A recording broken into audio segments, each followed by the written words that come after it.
на сите, добре вечер Битола. Мене ми падна честа да ви се опредам и горд сум заради тоа.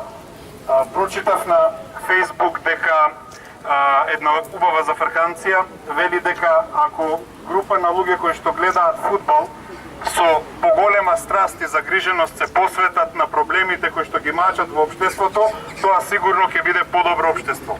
Имајќи предвид колку луѓе протестираат овие 2 месеци во шарената револуција, колку многу нас не има на улициве, тогаш можам да кажам дека сигурно ќе биде подобро за Македонија и дека многу брзо ќе дојде времето кога ќе има правда и ќе има мир. И за нас нема избор. За нас нема избор дали ќе останеме или ќе си одиме, дали ќе не поразат или ќе победиме. Ние сме убедени во победата. Таа ќе дојде и веќе се гледа светло од тунелот. Ако видиме што се направивме овие година и пол, колку што протестираме, колку што ги кажуваме работите во вистината на проектот за Македонија, ќе видиме дека оваа власт е тотално во одстапка и се разбира дека мора така да биде.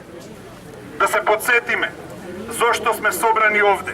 Затоа што една многу мала група на луѓе ја узурпираа власта и ги имаат направено штети невидени досега во историјата на македонскиот народ. Имаат избркано повеќе луѓе од Македонија и имаат уништено поголеми општествени и економски вредности и од османлиите, и од фашистичките окупатори, па дури од кралството Југославија. Никогаш, да го цитирам Черчил, толку малку луѓе немаат направено толку многу штета во една држава. Затоа за нив вратата е отворена, меѓутоа не вратата за бегство од Македонија, туку вратата кон институциите на судската власт, на специјалното обвинителство и оттаму се разбира патот кон Идризово. Ние веруваме дека оваа власт има само едно решение, еден излез, а тоа е излезот кон Идризово, каде што ќе се ја добијат заслушената казна.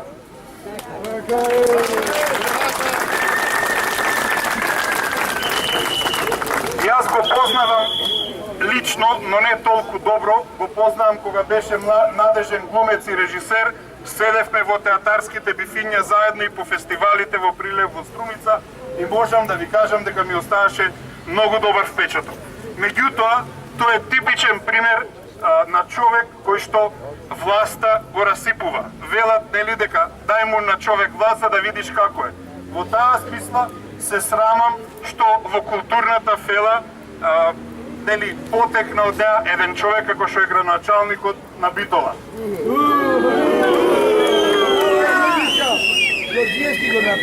И тој нека си чука главата зошто од сега па натаму неговата улога ќе биде да виси по ходниците на специјалното обвинителство, а потоа и по судовите на Македонија, затоа што видовме колку се самиот криминал има сторено.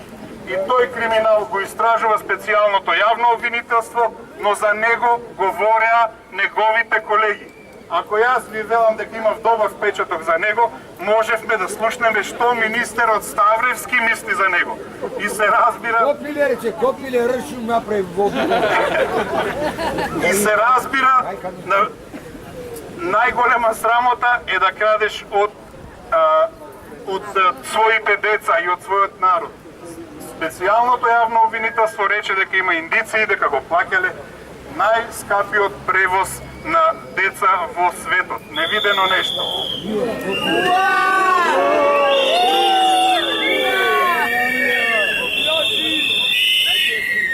Нашите услови се исполнети делумно, нели?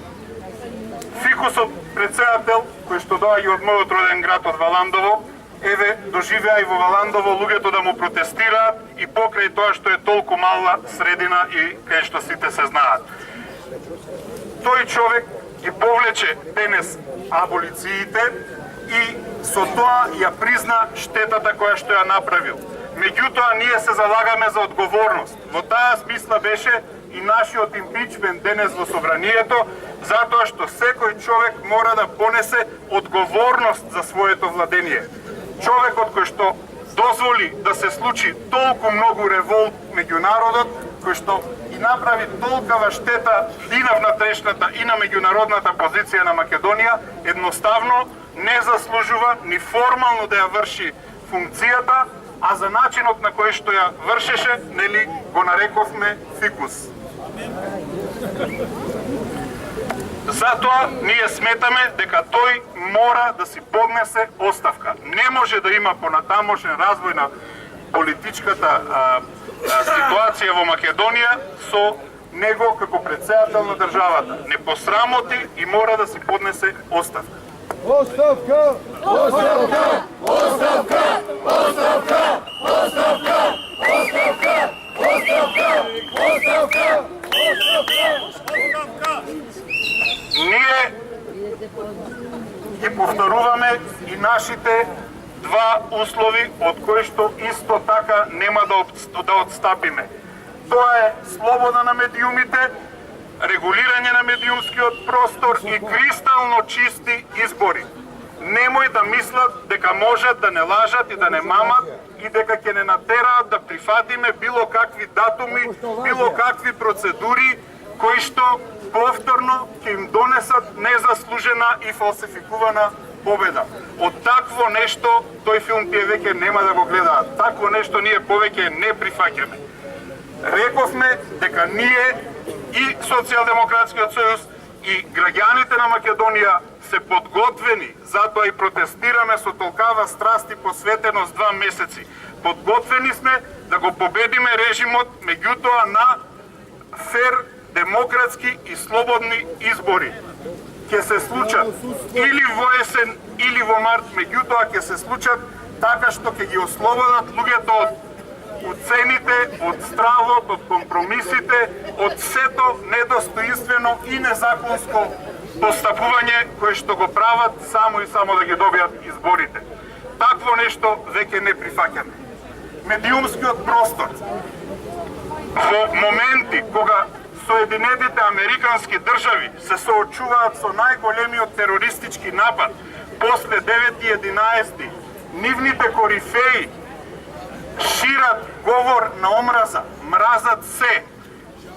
Ја мразат Америка, ги мразат луѓето со различен идентитет, ги мразат луѓето со различна националност.